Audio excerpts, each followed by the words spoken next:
ada orang yang dapat masalah malah gembira. Itu kalau sudah sampai ke level itu, Allah sayang betul itu. Dan itu orang yang akan sangat dekat dengan Allah. Sangat dekat. Innallaha ma'as, Allah bersama orang-orang sabar. Sabar temannya musibah. Sabar itu temannya masalah. Allah sangat dekat dengan hamba yang sabar. Sedangkan sabar itu lekatnya dengan masalah.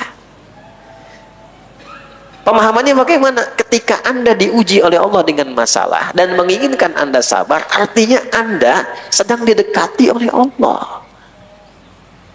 Mau dekat dengan Allah? Artinya pengen punya masalah. Bagaimana taunya Allah kita itu Rahman dan Rahim kalau nggak punya masalah? Kita nggak bisa merasakan punya Allah yang Rahim sama kita kalau kita nggak pernah diuji masalah. Kita nggak tahu Rahmannya Allah kalau nggak pernah punya persoalan dalam kehidupan. Begitu masalahnya selesai, kita berdoa, dituntun masalahnya selesai, baru kita merasa punya Tuhan yang Rahman. Makanya ada orang-orang yang kalau nggak punya masalah dalam sepekan, dia nangis tuh. Ya Allah, apakah Engkau menjauhiku sepekan ini? Tuh. Tapi itu levelnya harus ada tahapan-tahapannya, gitu kan? Kalau belum siap ya repot juga nanti ya. Harus bertahap, pelan-pelan, pelan-pelan. Ya, caranya bagaimana tahapannya? Ayat 156-nya. Alladzina idza asabathum musibah qalu inna lillahi wa inna ilaihi rajiun. Cara menjadi orang sabar itu sederhana. Gak usah pakai pelatihan. Daurah sabar. Gak apa-apa untuk menggali makna Quran. Kata Allah sederhana. Orang sabar itu, yaitu orang yang ketika diuji, dia mengatakan pada dirinya, saya punya Allah. Tuh. Saya punya Allah. Semua milik Allah. Saya kan cuma dititipin aja, terserah Allah. Yang penting saya punya Allah. Nah itu yang kurang sekarang Pak, Bu. Rasa punya Allah itu kurang.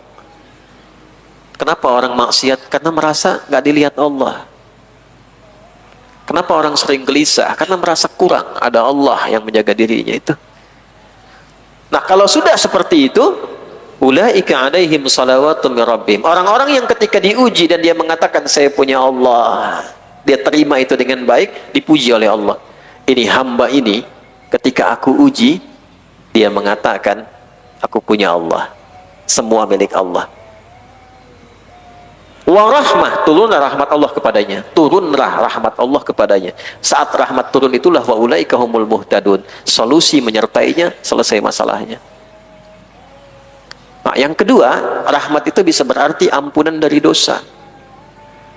Itu ada di Quran surah 39 ayat 53. Qul ya ibadiyalladzina asrafu ala anfusihim la taqnatu mir rahmatillah innallaha yaghfiru dzunuba jami'an.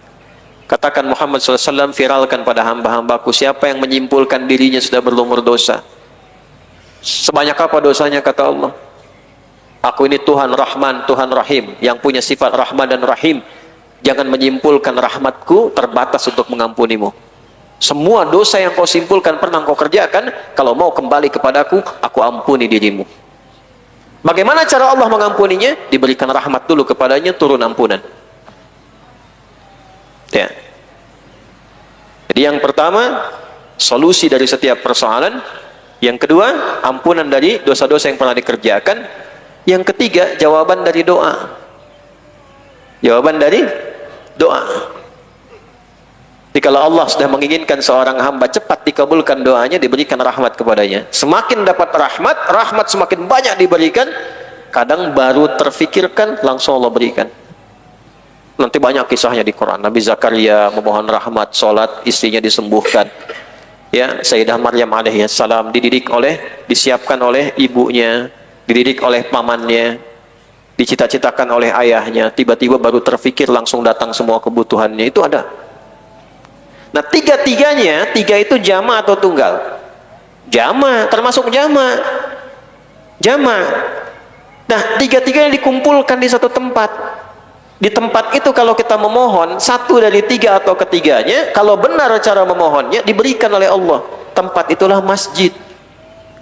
Makanya ketika Anda kita masuk masjid, kita katakan, Allahumma ftahli abwaba rahmatik.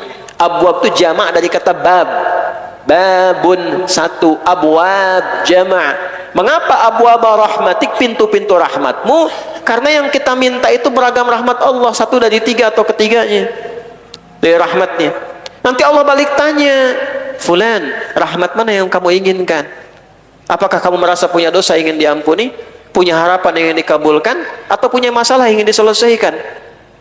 Makanya kita masuk tuh dengan menggunakan nama Allah dulu, bismillahirrahmanirrahim. Allahumma ftah li abwaaba rahmatik. Baru adabnya dipakai, minta sholat, sujud, tunduk, kita doa, minta, nangis, mohon. Allah kasih tanda. Tanda pertamanya dikasih ketenangan dulu dalam batinnya. Nggak akan langsung dikabul dulu, tenang dulu. Begitu tenang dia pasrah, tawakal sama Allah, baru turun solusi. Gitu. Nah ini belum baca doa udah pasang status, cepik, gitu. Ya kalah tuh.